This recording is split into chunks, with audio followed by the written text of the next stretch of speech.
This is James Bellew with Duffels and Dogs. Welcome. Real quick, I want to take a minute to thank all of our subscribers. All of the support we've got from you guys, all the great questions. Your support is much appreciated, so thank you so much. Please feel free to tell your friends and family about Duffels and Dogs if they're interested. We would love to have more subscribers. And also, if you're new to the channel, please, by all means, hit the subscribe button and hit the bell icon as well. That will give you a notification when we upload new videos. And that way you won't miss any of the great content that we're trying to put out. So again, thank you so much. We've got a special interview today. We're going to be interviewing Melissa, who is the owner of LB, which is a beach restaurant and bar in Tamarindo, Costa Rica. She's from New York. I won't no spoiler alerts here. She's from New York and has been here about 8 years. And I think you'll find the interview helpful and enjoyable. So without any further ado, I'm going to switch it over to the interview with Melissa. So again, thank you guys. Oh, I'm sorry, one more thing. For those of you who are new to the channel, Jeannie and I started Duffels and Dogs several months ago in response to all the questions that we were getting about, hey, what are you guys doing? What are you up to? How are you doing this? How the hell are you able to do what you're doing? And so we started Duffels and Dogs so we could chronicle our new adventure and have people follow along and hopefully get inspired to start their own adventure. I mean, we basically gave up our corporate jobs in the United States, in Charlotte, North Carolina, folded up our laptops, sold everything, came to Costa Rica, opened our laptops, and boom, we're up and running.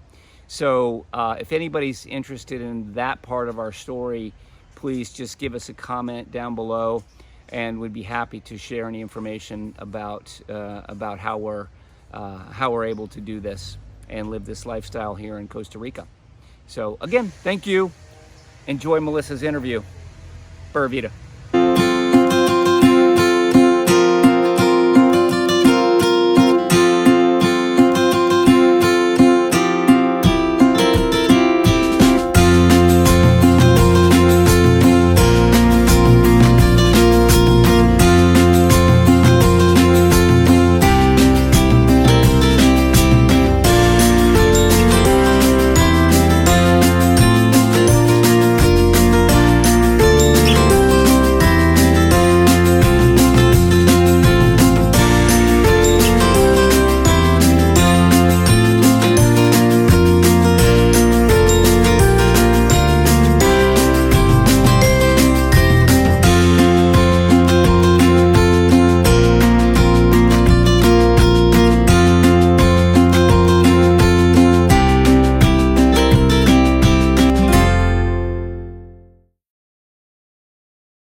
Thanks for being with us today and doing this interview for our friends who are watching. So what we'll start with, my question is going to be your name, how long you've been in Costa Rica, and what you're doing while you're here. So, hi, I'm Melissa. I am 51 and I am here in Tamarindo. I own LB Club. It is a restaurant here in the center of Tamarindo on the beach. We have lounge chairs and live music and fire shows and all sorts of fun stuff. And that is what I do 6 days a week, 12 hours a day, sometimes more. And yeah. And how long have you been here and how long have you been doing that? So I'm in my 8th season and I will have my 8th anniversary in June. Great, congratulations. Thank you. So how about any backstory you want to share with everybody about what made you immigrate to Costa Rica? Yeah, where are you from? Yeah, where are you from? I am from Brooklyn, New York. I came here in November of 2013 on a vacation with a friend. we split our trip with Arenal, and then the last part of the trip was here in Tamarindo, where we could just sit in a beach chair and drink frosty drinks and go back to New York rested and well tanned. On that trip, I happened to meet a local who I kept in touch with when I went back to New York, and that brought me back here to Tamarindo just 6 weeks later on a solo trip.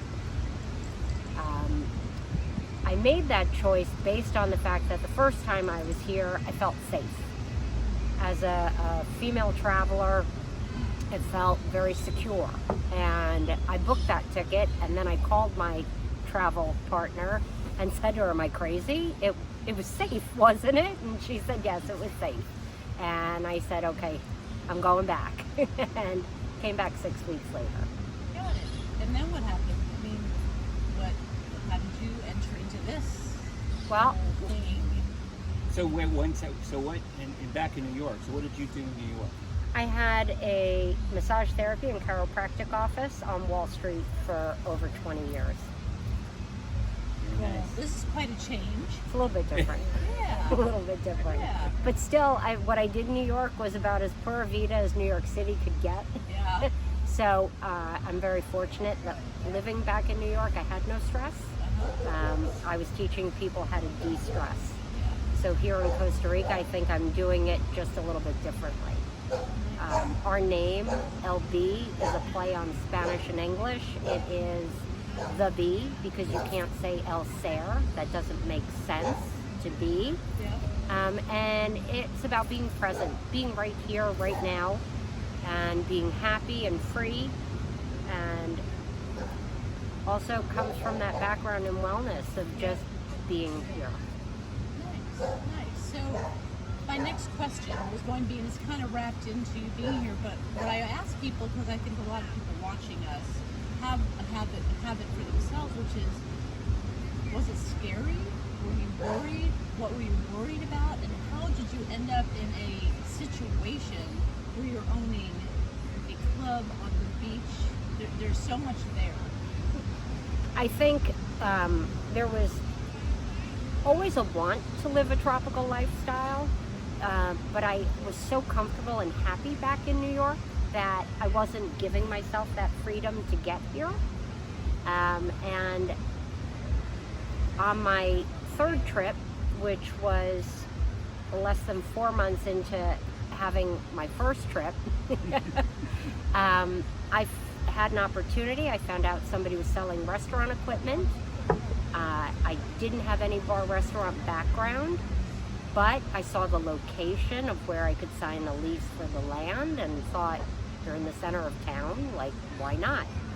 And so it was really something that just sort of naturally unfolded, and I didn't put a lot of thought into it, because if I had, I would have talked myself out of it very quickly. I made the choice not to call anybody back in New York and to discuss it with them, because I knew out of their want to protect me, their fears, they would have tried to talk me out of it. Yes. And so I just did it and went back to New York, and little by little I let people know, hey, I just bought a bar in Costa Rica. And too late. Nothing you can say now. It's done. Here we are. All you do now is support me. Exactly. When you think back, looking back now, and thinking about people in the audience, what would be the worries? Failure, losing everything? I think there's a lot of reasons to just sort of talk yourself out of it. Would be fear of the unknown. Leaving comforts, family and friends, but I've adapted to it easily. Of course I miss my family and friends, but they're more than happy to come visit. And I'm happy to go back to New York, twice a year, but unfortunately since 2020 I haven't, because of the concerns. You're missing that whole nor'easter right now. I'm not I'm not missing that at all. I've gotten photos this morning and updates, and I'm okay if I never touch snow again. Yes. Got it. What about as you started this whole thing and you kind of began to get what you were doing? Can you talk a little bit about what you found exciting about it? Because the worries are the easiest place for people to go. Excitement isn't always the easiest place. Well, I think everything was exciting. It was all new, and I didn't know anything about what I was doing. And one side of the truth of being in New York and having that really easy lifestyle was that it was boring. I was bored. And I don't know many people who say they're bored living in New York City, but I was, because it was easy. And so what was so exciting was I was just learning. Every day is a learning experience. Even now, 8 seasons into it, I feel like I'm constantly learning, and I never take it for granted. I think that we need to keep inventing ourselves and keep making this place interesting, because I never want to be the place that was fun to go to. I want us to just keep growing, and I think we're trying to adapt to what's changing here in the community, and made this a family hangout, and also a great place for live music and just fun. Yeah. Nice. Do you have anything? I don't think so. Well, when I was next, unless you have something about that before I ask about advice, recommendations. No, let's just go with that. Yeah. That'll be good. So I guess the next question, and probably the last, unless you have more to say there, of course, is advice, recommendations. What do you have to say? The people who are watching us are wondering what we're all doing. Are they like us? Are we like them? What do we have that's similar?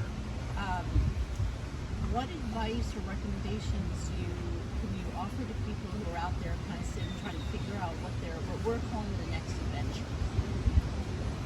I think just not to overthink anything. If it's something that you really want, it's possible. It's here. And to do it now, stop waiting, because you just don't know what's going to happen. Yeah. And being here during the last 2 years was the greatest thing. We were outside in the sun and just, what do? We live, and we just live a simple life. You realize you don't need as much stuff. I'm always going to be a girl from New York, and you can't change that. Can't take New York out of the girl. You cannot take New York out of me. But I'm humbled by how much I don't need, and I think that was also a true appeal for living here, was that being in New York City and having my office on Wall Street, and people are so about keeping up with other people and stuff and the things. Joneses, Keeping up with the Joneses, and we don't do that here. I could have somebody sitting at my bar who honestly looks homeless, but he is probably a millionaire with a huge house up in the hills, sitting next to somebody who has nothing, and we all just mingle. And there isn't that separation the way that you see that back home. People are just living their lives very honestly and very innocently, I think. Taking time to smell the roses. Or salt air. Oh, salt air. That's good, because a lot of the folks that are watching are, whether they're searching for something, right? Especially after the last couple of years, they just won't. Is this all there is fighting for working for the dollar and getting more, or this or that, or going to a job that I hate? You didn't have that piece of it, but there's so many people who have been in corporate America, right? And they just. But they're paralyzed in making the move. Oh, because once again, it's that fear that's holding them back, and they think that they need that big house, and I don't want a big house. First of all, a lot of people that you don't want to visit might show up. Sorry, don't have room. Right, that saves you a lot of hassle. There's a Great Westin down the road. Exactly. But I just don't need the things that we're ingrained to think we do back home. Nice. And I went back in March of last year, and as we got off the plane, we'd all been here for well over a year. We arrived in Florida because we were told we had to get out and get new visa stamps, and we went into a Walmart, and it was overstimulation. The three of us just looked at each other. We were like, not today, right? And it was like, no, let's just get the wine and the pretzels and like get out. Yeah. And we did, because it was just so clear. I mean, this like consumerism. It's like, it was just like a whole aisle of salad dressing where we've got maybe 2 shelves here and we're good. We're fine with that. Do you really need a whole aisle of it? Yes. So I think that it's just nice to let go of some of that. Yep. Very nice. That's awesome. Anything else before we wrap? No, you good? No, I'm glad you guys made the move. I'm glad you let yourselves just go. Well, we're happy that we could mule some stuff down here for you. Well, yes, thank you. That's a thing. It's a was fun. thing. It is a thing. We It is had a, a purpose. it is a huge thing. I had friends who visited, and they had 3 duffel bags that were solely mine. One of them full of pretzels. There was a jug of pretzels, and the woman at customs made a comment about them. I can't find pretzels here, and I like pretzels. I'm a pretzel obsessed girl, Yeah, I and can't they find brought me pretzels. in a 3-pound jug of sourdough pretzels. Oh, that's And I can tell you where to get pretzels. Thank 'cause- you, Melissa. but they'll be about $8. Sorry. So how we usually wrap it, and we'll let you do it, is we just usually end it with the Pura Vida. So, let 'em have it. Pura Vida. Bye, everybody. Pura Bye, Vida. everybody. Thank you, Melissa. Thank you, Thank Melissa. you. Thank you very much. Thank you.